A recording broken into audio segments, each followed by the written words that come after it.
हर कोई तुम्हारे तरह शरीफ, संस्कारी और अच्छा नहीं होता, लेकिन इस घोर कलयुग में अधिकतर लोग ऐसे होते हैं जिन्होंने जिंदगी में इतने सारे कांड करे होते हैं। जितनी बार तुमने अपनी तशरीफ को तुरंत तशरीफ दीजिए और आओ यार, चलो शुरू करते हैं टॉक सीक्रेट्स पार्ट 26।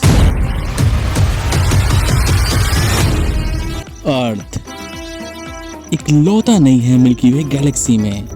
इसके तरह हजारों और लाखों की तादाद में प्लैनेट्स मौजूद है और मिल्की वे जैसे करोड़ों और खरबों गैलेक्सीज यूनिवर्स अपने अंदर समेटा हुआ है, जिसके बारे में हमें कुछ भी मालूम ही नहीं है। इवन हमारे अर्थ पे कुछ ऐसी चीजें हैं जिसके बारे में हमें भनक तक नहीं। ऐसे मिस्ट्रीज जिसे हम डार्क सीक्रेट्स कहते हैं।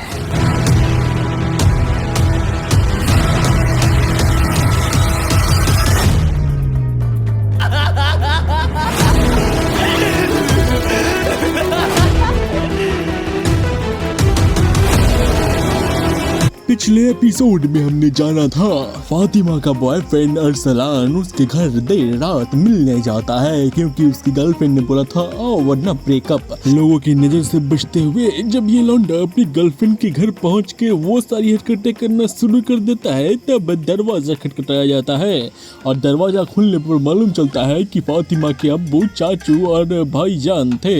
अब आगे की कहानी सुनो। देखो, चाचा, अब्बू और भाईजान को मालूम चल गया था कि फातिमा के रूम में कुछ तो गड़बड़ है, इसलिए वो लोग इकट्ठा हो जाते हैं और फातिमा के रूम की तरफ बढ़ते हैं। और जैसे ही वहाँ पे वो बढ़ते हैं तो उनको वो आवाज़ और तेज होती हुई सुनाई देती है। वो लोग कंफर्म हो जाते हैं और दरवाज़ा खुलवाते हैं। जैसे ही वो लोग दरवाज़ा खोलते हैं, फातिमा खोलती है एंड नींद में होने की एक्टिंग करने लग जाती है। लेकिन ये सारे अपने ज़माने में ये सारी हरकतें करके छोड़ चुके थे, इनको सारी चीज़ें मालूम थी। दरवाज़ा खुलते ही इसका जो भाई होता है वो डेड एफेक्ट फातिमा को 2-4 लपेटे लगा देता है एंड उसके बाद 2-4 लाते बरसा देता है एंड उसके बाद ये लोग सर्च अभियान शुरू करते हैं। जैसे ही ये लोग कमरे की हर एक जगह को तलाशने लगते हैं, तब इन्हें मालूम चलता है कि एक ट्रंक के पीछे कुछ हलचल होने लगी है। ये तीनों उसके तरफ जाते हैं एंड देखते हैं कि एक लौंडा बहुत ज्यादा हैंडसम था। ये तीनों मिलकर पहले उसको बाहर निकालते हैं और उसका हाथ पैर बांध देते हैं और चप्पलों से बरसात कर देते हैं। उसके बाद लातम जुतम छातम सतम सब हो जाता है एंड उस बेचारे बॉयफ्रेंड को बहुत ज्यादा दर्द सहना पड़ता है और बहुत ही ज्यादा पिटाई लगने के बाद वो उसको गांव में घुमाने लगते हैं मुंह काला करके। अब देखो, इतना ज्यादा हैंडसम लौंडा है, मुंह काला हो चुका है, शरीर पे बहुत ही ज्यादा चोट जख्मों के निशान है, फिर भी लोग और जाके पीटते हैं इसको। और उसके बाद उस लड़की को बुलाया जाता है और उसके बाद पूछा जाता है फातिमा ये तुम्हारे कमरे में क्या कर रहा था। फातिमा बहुत ज्यादा घबरा जाती है और उसी घबराहट में बोलती है कि मैं इस लड़की को तो जानती ही नहीं हूँ, आखिरकार ये मेरे कमरे में कर क्या रहा था। एंड इसके बाद सब लोग उसे चोर समझ लेते हैं और बहुत ज्यादा पीटते हैं। उसके बाद पुलिस को फोन किया जाता है और पुलिस को उसे हैंड ओवर कर दिया जाता है। ये लौंडा बहुत ही ज्यादा जख्मी था, इसलिए पहले इसको हॉस्पिटल ले जाया जाता है।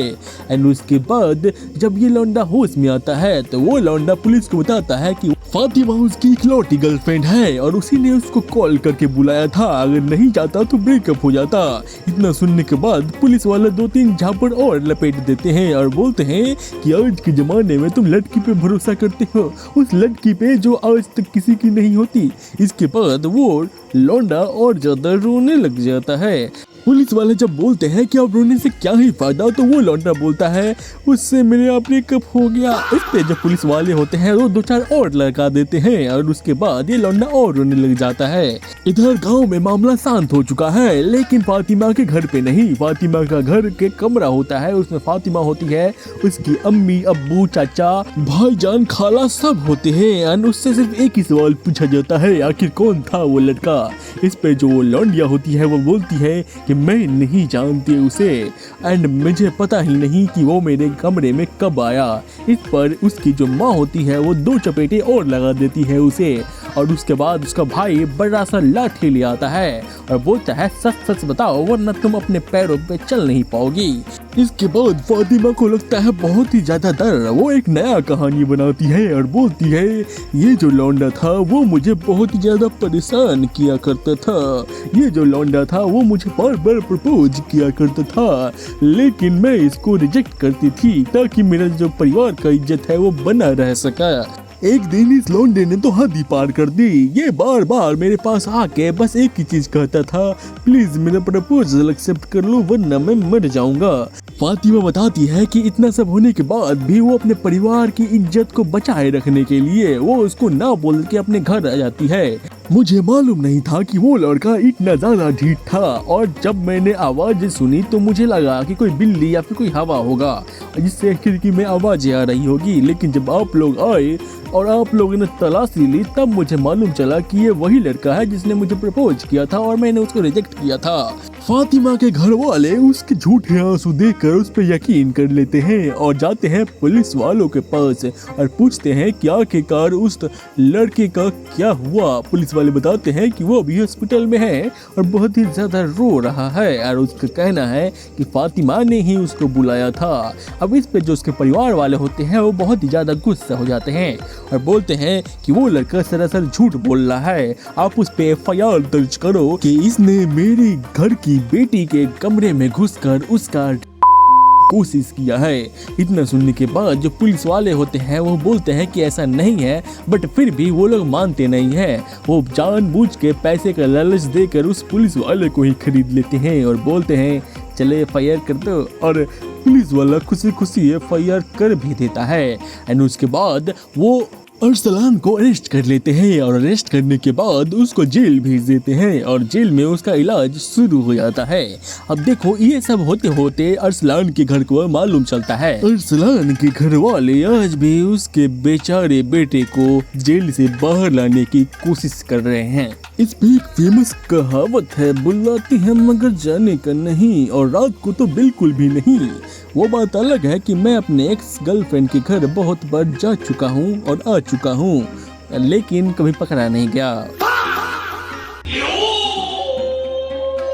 मेरी सारी वीडियोस देखने के बाद भी कुछ लोग ये कमेंट करते हैं कि ऐसा कुछ नहीं है, ये तो इमेजिनेशन है। तो आपने कुछ रिसेंट न्यूज़ तो जरूर सुनी होगी जो अभी वायरल चल रही होगी इंस्टाग्राम एंड यूट्यूब पे, कि एक जो शख्स है वो अपने बीवी को पढ़ाता है, ज़मीन बेच के पढ़ाता है, लेबर का काम करके उसको बीपीएससी पास कराता है एंड टीचर बनाता है। एंड उसके बाद वो जो लौंडिया है वो अपने पति के साथ न रह के अपने बॉयफ्रेंड के साथ रहने चली जाती है। आखिरी संदेश मेरा यही है, बेटी पढ़ाओ लेकिन बीवी नहीं पढ़ाओ, नहीं तो घर संसार उजड़ जाएगा। ये ज्योति मौर्य का जिस समय घटना हुआ था उस समय भी हम उससे ये बात कहे थे, तो कहीं तुम भी इसी तरह तो नहीं करोगी? तो उसने जवाब दिया था, जो सब एक ही जैसी होती है क्या? इस बेचारे पति को बहुत प्यार से काटा गया ये कह के कि सब एक जैसी ही होती है क्या है। चलो इतना से तुम्हारा मन नहीं भरा होगा, कुछ और अच्छा तरकता बरकता वायरल न्यूज सुनाता हूँ। देखो एक बार की बात है जब एक लौंडा अपने घर के लिए बहू ढूंढ रहा होता है, यानी अपने लिए पत्नी ढूंढ रहा होता है, तभी उसकी पत्नी ने होने वाली पत्नी ने इनकार कर दिया शादी से। उसके बाद इस लौंडे में आ गया ईगो इशू और ये लौंडा बोला कि मुझे किसी को तो लेके जाना है, तो अपने सास को लेके चला गया।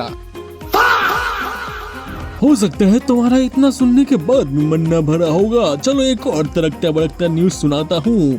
एक लौंडा होता है जो बड़ी प्यार से अपने बीवी के साथ रह रहा होता है, लेकिन तभी मालूम चलता है कि उसका अफेयर तो उसके ही बाप के साथ है। लेकिन ये लौंडा विक्टिम नहीं बना, ये लौंडा बहुत ज्यादा गर्म मिजाज का था। इसने बंदूक उठाई और दोनों को ऊपर पहुंचा दिया। देखो यार, अभी तक तुम वीडियो देख रहे हो, इसका मतलब वीडियो में तुम्हें मजे आ रहे हैं और तुमको इंटरेस्टिंग भी लग रहा है। तो तुमसे एक सिंपल सी रिक्वेस्ट है, न पैसे मांगूंगा न कुछ मांगूंगा, बस वीडियो को लाइक कर दो, चैनल को सब्सक्राइब नहीं किया तो सब्सक्राइब कर देना, वीडियो को हाइप कर दो अगर हाइप का ऑप्शन आ रहा है तो। और एक और चीज़ मैं बोलना चाहूँगा, अगर तुम्हारे पास कोई सीक्रेट है तो नीचे डिस्क्रिप्शन में लिंक है, वहाँ पे तुम जाके अपना सीक्रेट सबमिट कर सकते हो। उसका मैं अगले वीडियो में जरूर बताऊंगा। एंड कुछ लोगों ने अपने सीक्रेट सबमिट भी कर रखा है, लेकिन मैं उसको अगले वीडियो बताऊंगा क्योंकि ये वीडियो ऑलरेडी बहुत लंबी हो चुकी है। एंड एक और चीज़ मैं आपसे रिक्वेस्ट करना चाहूँगा कि अगर तुम चाहते हो कि सारे सीक्रेट्स तुम अपनी आंखों से पढ़ो तो तुम हमारे व्हाट्सएप चैनल को ज्वाइन कर सकते हो। उस व्हाट्सएप ग्रुप में तुम ऐड होने के लिए हमारे डिस्क्रिप्शन में ही लिंक है, उस पर क्लिक करो और तुम ज्वाइन कर लो। उसके बाद सारे सीक्रेट 1-2 दिन पे तुम्हें मिलते रहेंगे, तुम उसको अपनी आंखों से पढ़ सकते हो। अगली जो कहानी तुम सुनने वाले हो बिल्कुल 100% रियल है, क्योंकि ये जो कहानी है वो मेरी है। देखो, दरअसल जब मैं 9-10 साल का था तब मेरे पड़ोसी के घर पे एक डेथ हो जाती है, जिसके कारण मुझे अपना सर को छिलवाना पड़ा। एंड उस टाइम पे मरने के बाद भोज भी हुआ करते थे, आज भी होते हैं, तुम आसपास के लोगों को देख सकते हो अपने। अब देखो, जब भोज होता है तब 9-10 साल का एक लड़का सोचता है कि मैं कुछ न कुछ चलाऊं भोज में। तब मैं 9-10 साल का था, सभी लोग मेरे से सामान ले लिया करते थे। मैं जब सब्जी लेता था तो सब्जी ले लिया करते थे, जब मैं पानी चला रहा होता था तो पानी का जग ले लिया करते थे। अब देखो, जग थे 2-3 और पहले से सारे बच्चे जग लेके चला रहे होते हैं। क्योंकि मैं अपने बचपन में बहुत ज्यादा बदमाश था, इसलिए मुझे कुछ भी नहीं दिया जाता था। जैसे ही सब्जी लेता था, बड़े लोग आते थे, सब्जी ले लिया करते थे, और जग जो है पहले से ही बच्चे लोग यूज कर रहे होते तो वो मुझे मिल नहीं रहा था। अब सेम उम्र के जो बच्चे होते हैं वो मुझे जग देना नहीं चाहते थे और मैं उनसे बहुत ज्यादा चिढ़ने लगा था। अब देखो, मेरे अंदर आ गई थी बहुत ज्यादा खुन्नस, बहुत ज्यादा गुस्सा आ गए थे मेरे अंदर। अब मैं बहुत ज्यादा बदमाश था, मैंने पहले ही बताया। तो हुआ ये कि मैं अपना बदला लेने के चक्कर में जो ड्रम होता है ना जिसमें पानी रखा जाता है और उसी में से सब लोग पानी लेके जो है सबको चलाया करते थे, तो मैं उस ड्रम में ही करीब 5 से 6 नमक का जो पैकेट होता है वो मैं रख देता हूँ। अब देखो, ड्रम बहुत बड़ा था, इसलिए मैं अपने हाथ को डालकर उसको मिलाने लग जाता हूँ, लेकिन जो नमक होता है वो पूरे अंदर तक बैठ जाता है।